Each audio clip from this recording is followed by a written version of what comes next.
Hey, welcome back to the Happy Place Diaries. I'm Jerry. And I'm Teresa. And that's Chunk back there. This video, we are going to discuss something that wasn't really that important to discuss until lately. And we are planning on the biggest trip we've ever taken.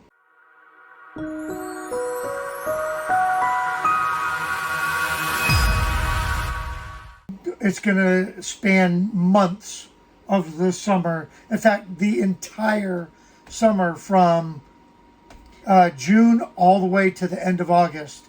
So it's really caused us to think about the whole full-time life. No, we're not going to quit the full-time life, but there are 3 things that we think we want to discuss with you about why it's important To have a home base. to have a home base. So, reason number 1. In case you need to come back and see family and friends, a wedding, a graduation, whatever, you'll have a place to stay and you don't have to hook up with a friend or boondock or try and find a campsite. Yeah, or even if the home base is at a campsite, That's true. you got to have somewhere to come back to for those significant events. Yeah, we've got FaceTime. I mean, we live 9 minutes away from most of our grandkids, and we still FaceTime them every day. So that is a part of life nowadays. Right. So we have technology, we have the phones, we've got FaceTime, we've got the ability for them to follow us on the YouTube, but it's really nice to have somewhere to come back to. Right.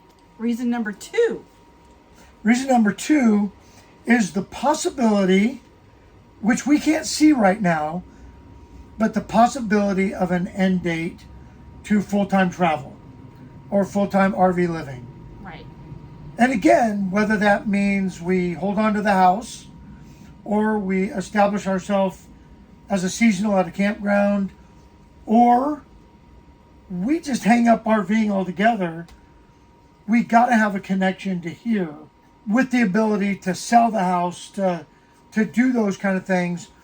That's going to give us the opportunity to buy a condo down the road or an RV pad or just something. You got to have an end in mind, even though we can't see it. Right. Exactly. We do know that there is going to be a time where I can't pull the trailer anymore. So you got to have an end in mind. And then finally, the big what if. What if? What if? What if there's another pandemic? What if there's a national crisis that forces people to hunker down again?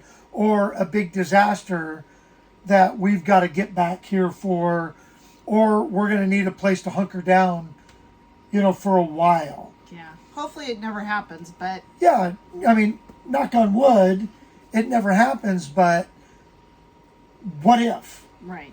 And that's one of those things that you could never really plan for. And let's face it, we're not preppers. We don't have like 55-gallon drums of mayonnaise, in the garage and stuff like that. So that's kind of not a what if that I'm too concerned about. But having a home base established is nice. And we saw it with friends of ours during the Rona that were kicked out of states, Right. kicked out of campgrounds. They had nowhere to go. They sold everything and they hit the road. And now they were seeking asylum, essentially, in states that would accept travelers. So that's just one of those things that we don't want to think about, but it is a good reason to hold on to a home base. So what has that got to do with us? Well, we have a house that we're parked next to right now. And we don't plan on giving up the house anytime soon. Our daughter and her husband live in the house. and they are watching the house while we travel. Correct. But there might be a time where they want to get out, and then we will sell the house and take that money and turn that into another home base. Right. And we don't know what that looks like. Is that an RV pad somewhere on a half acre, or is that a condo, or whatever the case may be? Right. We don't know what that looks like. But if we get rid of the house too soon, then we won't have that as an option. So it's really, we're in a good spot by having our our daughter and son-in-law living in the house. What I say? Son and son-in-law. Well, no. Sorry. Our daughter and our son-in-law. Yeah. Living in the house while we explore. Right. And have a great time with that. The biggest tether that we have in life is our grandkids. And we just had another one. Yep. Last night we had grandbaby number 5. Nicholas John coming in at 7 pounds, 9 ounces. 9 ounces, and 19 1/4 inches long. Yep. And he's got hands like baseball mitts. So we don't want to lose the opportunity to watch them grow up. Connecting with them, yes. But we also don't want to lose the opportunity while we're still healthy and... Her kind of young-ish. Yeah. Kind of. She's a lot younger than I am. Anyway, I am. even though that doesn't show it. Anyway, we don't want to lose the connection with our kids, and we don't want to miss the opportunity To bond with our them. grandkids, Yeah. because that's something that neither one of us had growing up. Yeah. So we don't want that to go away. So going full-time 365 away from here, that's not going to happen.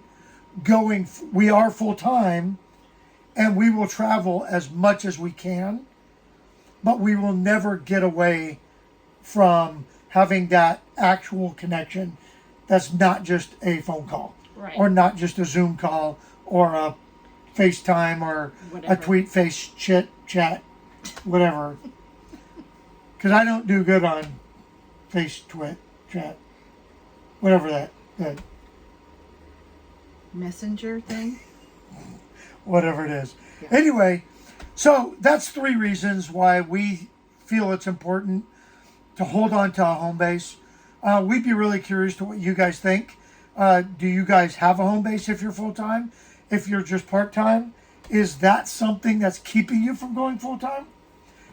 Because I will tell you that that's probably the biggest obstacle that we had when we were thinking about going full-time. So, with that, we will wrap things up for this week, and leave comments in the comment section below. Share the video with your friend, because we know you all have one. And We'll see you next time. see you next week. We got to kill that fly, because it keeps flying around here. All right.